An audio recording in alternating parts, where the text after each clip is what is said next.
abilities for healthcare. Member for Kenora. Mr. Speaker, municipalities across Northern Ontario have been waiting over 100 days to find out whether they will receive funding through the Community Investment Initiative to support economic development.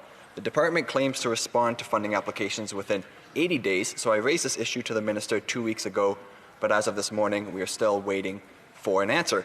So can the Prime Minister tell us when these municipalities can expect to have a clear answer on the status of their funding applications? Honourable Prime Minister.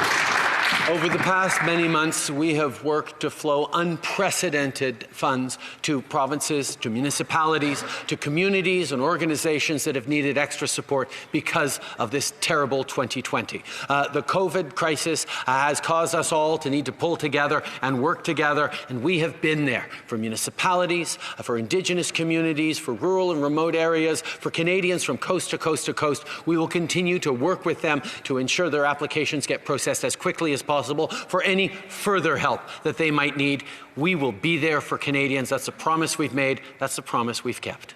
Honourable Member for Kenora. Well, Mr. Speaker, that was a classic non-answer from this Prime Minister. I asked a question about the Community Investment Initiative through FENNOR. The Prime Minister didn't respond with using the words FENNOR, the Community Investment Initiative, Economic Development, or Northern Ontario, Mr. Speaker. So I will give him the opportunity to answer the question again.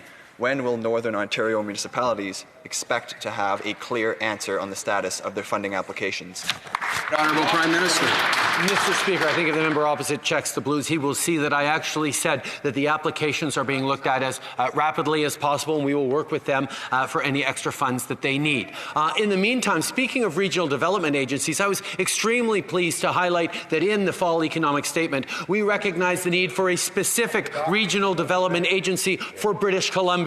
Now, in addition to the tremendous amount of support we give through Western diversification, we will be able to give more support in addition to that directly to BC to ensure that regional development agencies have the tools to best support people on the ground right across the country. This is a good day for regional development across the country, and will continue.